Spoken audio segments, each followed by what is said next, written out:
This is When Science Speaks, a new web series profiling innovative and interesting people working in science and technical fields, from academia to industry to the nonprofit world. We explore how to be a powerhouse advocate for science and your research, how to advance your career in meaningful ways that make you happy, and how to push back on the ongoing assault on science and other related issues of interest happening in the world.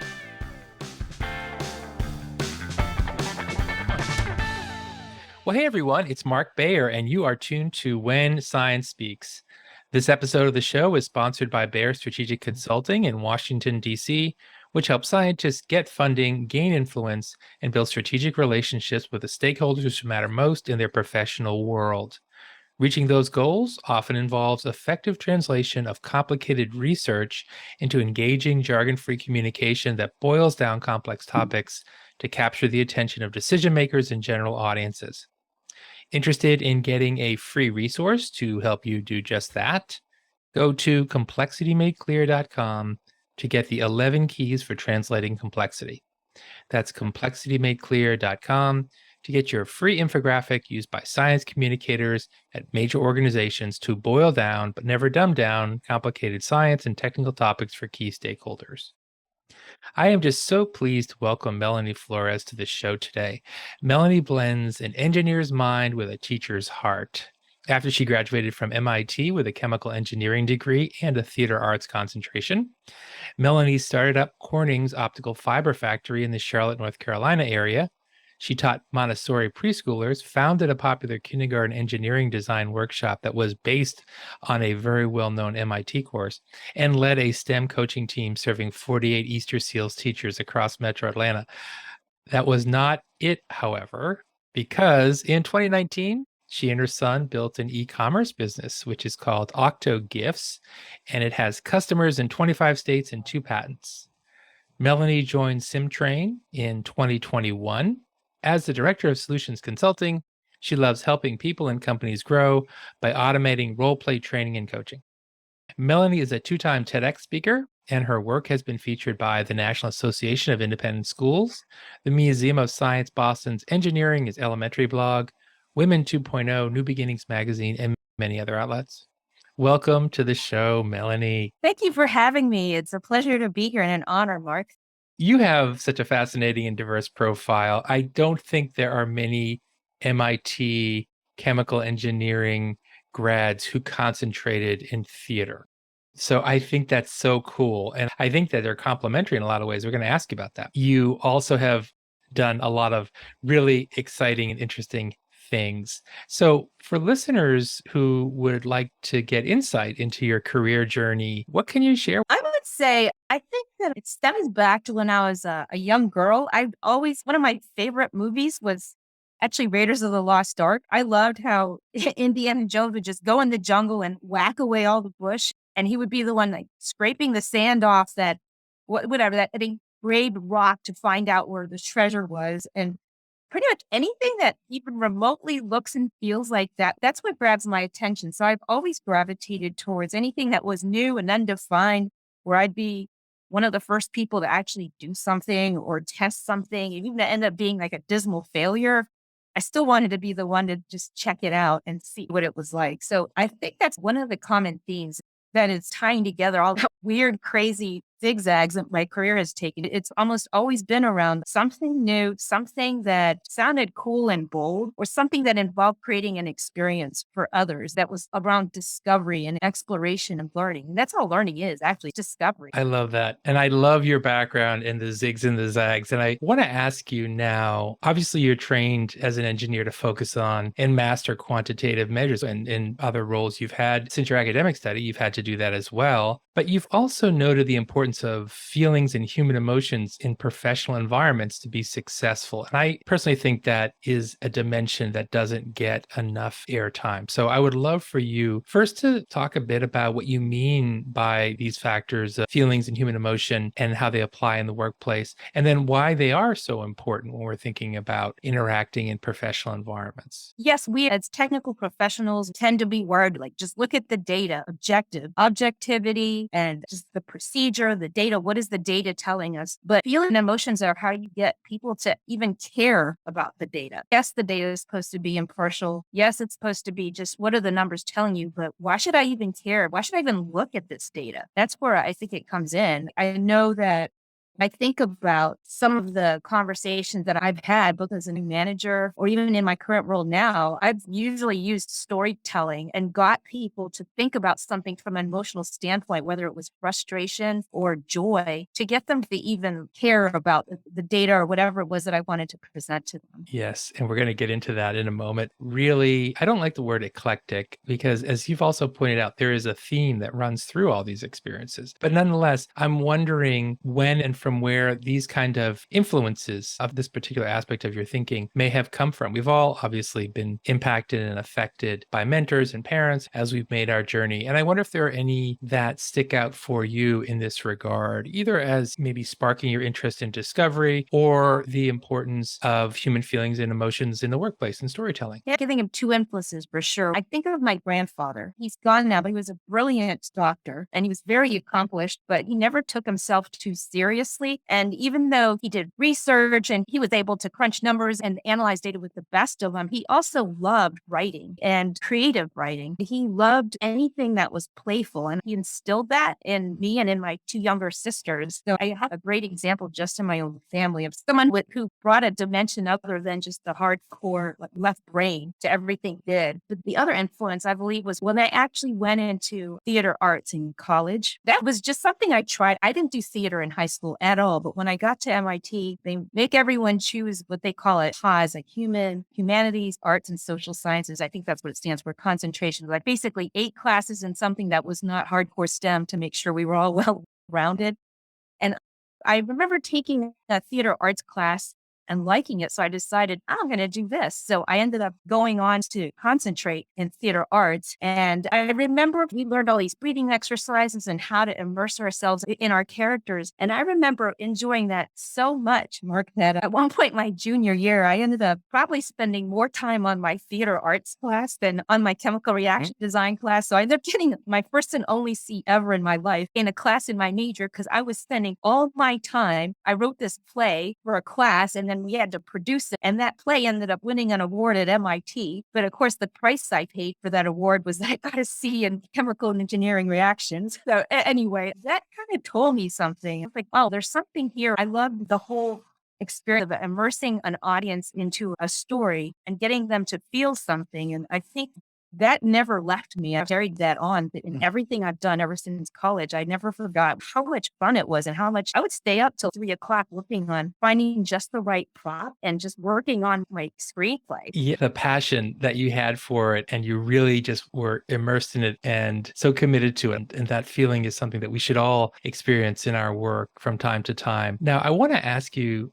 Melanie, how you reference the fact that sometimes in technical fields, there is a dismissal or a downplaying of the importance of emotional intelligence or this type of verbal storytelling, things like that, focusing on the data and not qualitative factors. As someone who is a believer in this, but also, of course, has the hearing expertise and is acting with other folks who do in the workplace, how do you unveil the value of these elements to skeptics? And have you been able to help other engineers or technically focused professionals embrace and utilize what some call soft skills, but which really are essential skills? You talked about using storytelling in interactions when you've been an engineering manager and you're talking to your team, but just thinking about opportunities that you've had and reactions, not chemical reactions, but maybe emotional reactions to what you've said when you're talking about things that we've just been mentioning. So I have never actually tried to or tell people. Like I definitely, so your question was, how have I been able to unveil the value to my peers? And I will say I have yet to try, and I never will, the lecture technique. I always try to do it by just setting an example. And I do remember one time I was trying to convince my team. This was back when I worked at the manufacturing plant, and I was leading a team of engineers. Back then, rotated who was the off-hours support. So if something went awry at the plant, somebody had to be on the hook to be called, right? And of course, no one ever likes that duty, but that's That's just something that it becomes part and parcel of being in 24/7 manufacturing. And I remember wanting to fix them to having a backup just in case. And no one wanted to do that either. Wait, I already don't want to be the primary person. And now you want to have a backup. I realized I needed to get them to understand why I thought that was important. And it stemmed from one time, one of my engineers was so tired that he couldn't think straight. And I remember thinking, that's not good, and that's not safe. And so I told them this story about what about if you were stranded by the side of the road and you just needed a ride, you needed someone to take you to the basically someone to come provide relief, and the relief never came. Imagine if that was you, wouldn't you be relieved to see someone else just come in? So you said, yes, you can leave. And I remember that being what got them to finally agree.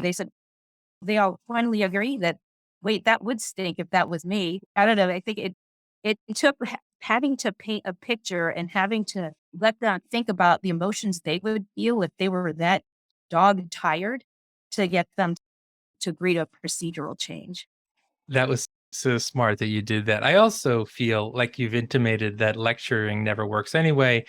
And as you with your teaching background, people learn by example. And the more you're using these techniques, you'll find people start to pick up on it. And sometimes they start incorporating it into their own kind of toolkit. So I think that's absolutely the way to go, the way you handled it, which leads us to your current professional role and why you enjoy it. What can you tell us about your work at SymTrain? So what we do is we digitize role play training and coaching. If you think of all the times you have to call your insurance company because you want to change your policy, or you're calling your bank because there's some unrecognized transaction on your statement. Well, there's a person on the other end of the line, and they need to know not only how to respond to you in a professional manner that's consistent with the values of the company, but they also need to navigate the software, whatever software they're looking at. So we basically automate all of that. We digitize role play training and coaching. We help people learn what to say so that they can be effective on the job. And we basically allow you to not have to use a you can have all the practice you want, and it's not awkward. You're not doing these awkward role play scenarios and sitting in a group. You can get as much practice as you want with our software. And we actually provide coaching because our software, we can detect if you're saying what you're supposed to say and whether your delivery is what it needs to be. And then we can actually identify which trainees are falling short and then deliver exercises that they can practice so that they can be using the verbiage that the rock stars in their role use. And yeah, very interesting. Another aspect of your career that I touched upon in the intro was your teaching in Montessori. And I'm wondering if there were elements of your experience dealing with 5-year-olds, for example, that help you in the engineering and more broadly the business world. Oh my gosh. There was so much, there is so much there that I use now every day. I'm so grateful that I took that detour. I remember when I first took the job and my husband's asking, wait a minute, what are you doing? I need to get more involved in our kids' school. And they happened to have an opening for an assistant teacher. And I ended up being in education for 10 years. And those kids, Mark, they taught me so much that I use even now today. And I can think of 3 things basically that I took from being an early childhood teacher that I use now every day. In fact, and I share it with my colleagues. The first thing is if you can't get your little kids interested in what you're saying within 10 seconds, you're toast. And that is totally applicable to adults as well. The second thing was the best way to know that the best way to know that you're teaching something effectively, the best way to boil down something that's complex is to try to explain it to a little kid. Yep. You can teach a 5-year-old what it is that you do for work or what your product does or what your research is saying, then you know that you're communicating effectively. And then the third thing is the telephone game. You know that game where you tell someone something and then by the end, after the 20th kid says, the kid at the end of a row of 20 kids, if they're saying something that is exactly the same as what the first person said, you know that the communication has been clear. And the same thing applies to, for example, if you are trying to pitch your product, you're a startup trying to pitch your product, you have your pitch down pat is you can pitch it to someone and they can turn around and pitch it to someone else, because that's exactly what's needed to get traction within a company. You pitch something to someone, but they also need to sell their peers, and you can't be there with them. So you're relying on them to be able to evangelize on your. Yeah, those are 3 lessons we all should keep in close to high up in our consciousness, because absolutely you've got to hook them in the first 10 seconds. It's also a technique used to write hit songs. You've got to get people's attention right away, otherwise they'll start to tune out. Just wonderful advice for all of us to keep in mind. As we wrap up, Melanie, I want to ask, for engineers and other technically focused listeners out there who are moved by your story and experience, certainly it's so intriguing and rich, and we could talk for hours about all the things that you have done and learned, and we haven't even talked about the company you founded with your son, or your son founded with you. However, whatever works for the politics in your home, I can understand. And maybe those shifted as he got older. But in any case, for folks who are just really tuned into your story and it's motivating them to want to add or enhance communication skills in their own toolkit, where do you think would be a good place for them to start? This is the number one thing I would recommend. You can volunteer to speak at your local school. Go to your kid's classroom and speak to the kids in there, explain what you do for work or explain a project, because that's killing 2 birds with 1 stone. First of all, you're doing good and you're coming in as a role model to children. But the other thing is it forces you to be able to explain your work concisely and in an engaging. So I would definitely recommend that. And there's an add-on to that as well. Make sure you leave time for Q&A and then see what kind of questions you get. If you get questions that are intelligent and actually deal with what you talked about, then that's another clue that you are communicating effectively. But if you get no questions, after you just spoke to a class of 10-year-olds for 20 minutes, you get no questions, that should tell you that you probably don't communicate clearly or you're boring. I love it. I think I've done career day, and it is so funny what questions you might get at the end. Visuals help, I have found, get people's attention. Yes, wonderful doing that kind of thing. And if you don't have kids of your own, you can do it for a niece or a nephew or a neighbor or something like that. Such great advice, Melanie. Melanie Flores, you have an inspiring career, and I know you're not even in 5th gear yet. So keep on going. I know you're spreading good wherever you happen to be. Oh, thanks, Mark. It's been great to be on here, and I appreciate it. Thank you. And thank you, listeners, for being with us on this episode of When Science Speaks. And I hope you'll be back next time for the next episode of When Science Speaks. Thanks for listening. Be sure to click subscribe. Check us out on the web at whensciencespeaks.com, and we'll see you next time.